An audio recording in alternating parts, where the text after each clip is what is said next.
here to help you with breeze, planting seeds and teaching skills. Teachers turn schoolyards to dreams. Who hates school gardens with ease? Hello and welcome to School Gardens with Ease podcast. I'm your host, Leila Mireskandari, and this is episode number 14 and part 4 of the topic of how to pitch your annual vegetable school garden project and how to create a proposal or a presentation for it. In the past 3 episodes, I went through the list of items you need for such a proposal, that you need to tell people that you're building an annual vegetable garden and why that's the type of garden that you have decided to be building. Why are you doing this in the first place? What are all the benefits of a school garden? Who will be doing what in or for this garden? What will you be growing and what will you be teaching? When will all of that work happen and where will it happen, including a high level design and placement of an outdoor garden if that's what you're doing? And finally, what's the cost of this project? In the last 3 episodes, I covered the type and why and who and the what of this proposal. And here I want to go into the details of when and where. Before we dig into this, though, I want to mention all these different parts of this proposal are important and they all work together. So don't pick and choose different sections. If you haven't listened to the first 3 parts, I highly encourage you to do so. Okay. Let's dig into the when and where of your pitch. As you may remember from previous episodes, this school garden acts as a hands-on educational tool for you to teach your curriculum. Your students will be the ones building, growing, and maintaining the garden while you lead the project and teach your students math, science, language, social studies, arts, etc. We even went through how you'd need to write lesson plans and even how to approach this task. And all that put together tells you the answer to the question of when will building, growing, and maintaining the garden happen. And the answer, as I'm sure you've correctly guessed by now, is during the day, during class time, during those hours that you always teach your curriculum, because this is going to be connected to the curriculum. And that's possible if you connect the garden to your curriculum through lesson plans. And that's what I mean when I say all the different components of this whole proposal matter and they all work together. I hope that encourages you to go and listen to the previous 3 episodes if you still haven't. And that brings us to the last piece, the location of your garden. The very first thing you need to decide is if you want to start with a classroom garden or you want to go directly outside and build an outdoor garden. Unless the pressure is high to go outside right away, for example, there's already an abandoned garden that people desperately want to revive or something like that, I would highly suggest that you start with a classroom garden, the type of garden that the teachers in my OSS classroom program grow. Let me explain what exactly I mean by a classroom garden because you might not have any ideas or you might be imagining the wrong thing. The classroom garden I'm referring to is 2 or 3 tables in front of a sunny window somewhere inside your school filled with buckets of seedlings, over 20 varieties of seedlings, around 700 to 800 of individual seedlings. This is no boring garden. We are talking about a truly impactful, impressive, and productive school garden. And don't you panic about space. Not all those seedlings will be growing at the same time. Remember that based on nature's schedule for your growing zone, different seedlings should be sowed different weeks, and not all of them are all ready to go at the same time. So as your students donate and give away some, they will be growing new ones and replacing them in the same space in front of the same window. Again, if you've been following this episode series, you know where to find the schedule and how to place them on the different weeks lesson plans, etc. It's much easier than you think, and that's something you have to do anyway. The timing of it, even if you were growing outside. That's not specific to classroom gardens. As mentioned in detail in the previous episodes, when we talked about the what to grow part of your proposal, some of these seedlings of your classroom garden are short maturing and you get to harvest at the end of the school year and make salads and smoothies with your class and totally enjoy them, such as one example, arugula or leaf lettuce.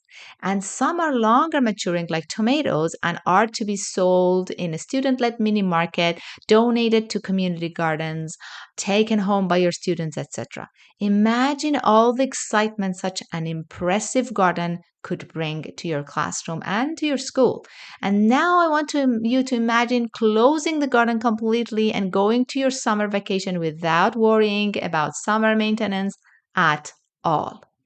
That's the classroom garden I am talking about. And don't get me wrong, I love, love, love outdoor school gardens. And two of my signature programs inside the Oasis program series are outdoor gardens, the Oasis School and the Kaha Oasis. But I think to make those work well, it's best to start with a classroom garden the first year. Because as mentioned many times before, and, and you will hear me say this forever and ever, one of the most important aspects of an educational garden is the integration of it into the curriculum. So I want you to focus on that and give yourself the proper time and space to go through the learning curve of growing your seedlings in the classroom and connecting that to your curriculum first, without having to worry about building an outdoor garden, organizing people for summer maintenance, or worrying about summer or during summer in any way. There is glory in closing a successful and impressive classroom garden and starting a new one with your new students the next year. Now, that's my suggestion if you are getting started with this concept of growing during class time and connecting it to your curriculum. But that's not always possible. Sometimes there's already a garden that needs to be revived and you're tasked to lead that. Or there is a push for an outdoor school garden, some sort of funding opportunity is coming your way, and that can only be accessed if you're growing an outdoor garden. Because unfortunately, classroom gardens are not as known as school gardens or outdoor gardens. The possibility of the type of classroom garden I just described to you is not very known to people. So the push, if any, is usually to grow an outdoor garden. If that's your situation, I get it. So let's talk about where you should place your outdoor school garden if you're about to build a new one, and how big should the garden be. Well, in terms of size, I'll give you a ballpark number for one classroom because remember, one teacher with one classroom of about, let's say, 20 students is enough to grow a very impactful garden. You do not need the whole world for it.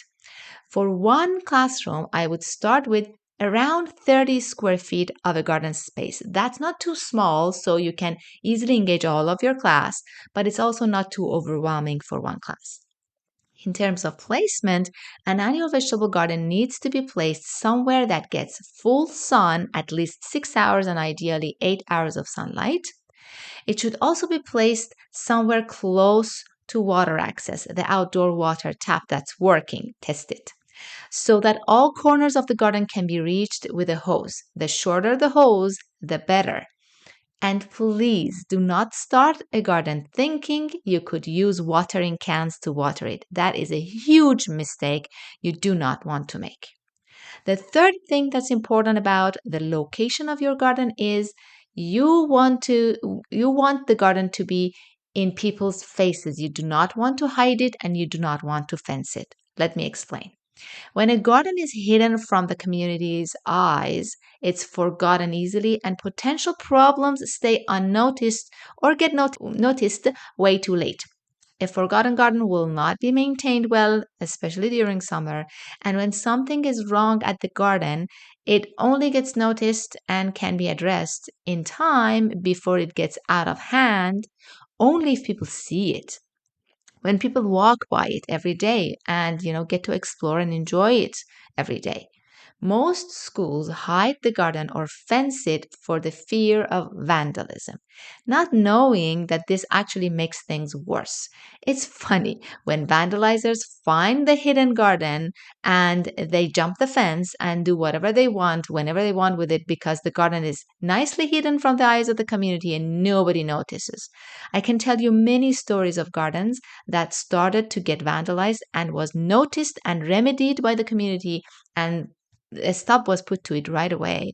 And I can also tell you stories of hidden gardens that were fenced and they got destroyed and it went completely unnoticed, only to be discovered by the poor students in fall when it was way too late to do anything about it. And fences not only don't stop those nasty drunk teenagers you're fearing, it even encourages them to jump the fence, do whatever they want with the garden, just to prove to you that your pathetic fence couldn't keep them out. I've seen this so many times. Put your garden somewhere people can see at all times. People can walk every day and admire it. Instead of wasting money on fencing, if you have the budget, I would install lighting to make sure that the garden is lit at nighttime.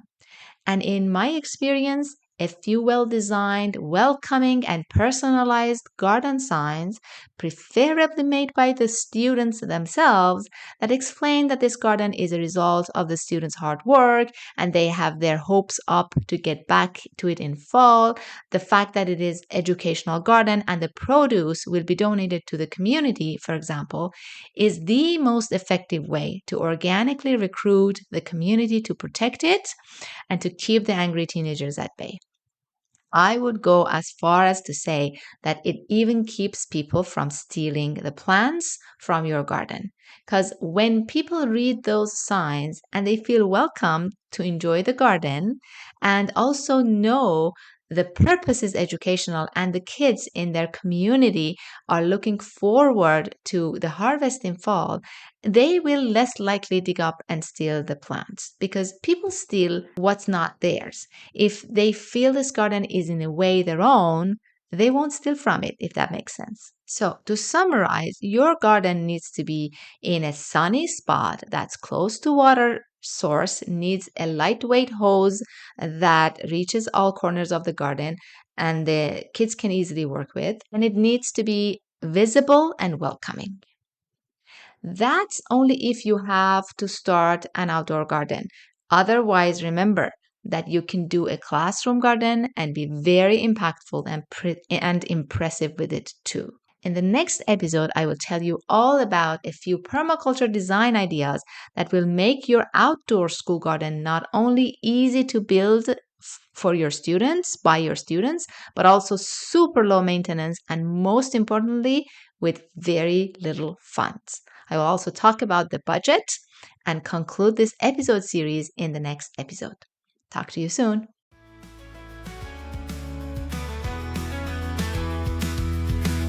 You've listened to the entire episode, and for that, I want to thank you from the bottom of my heart.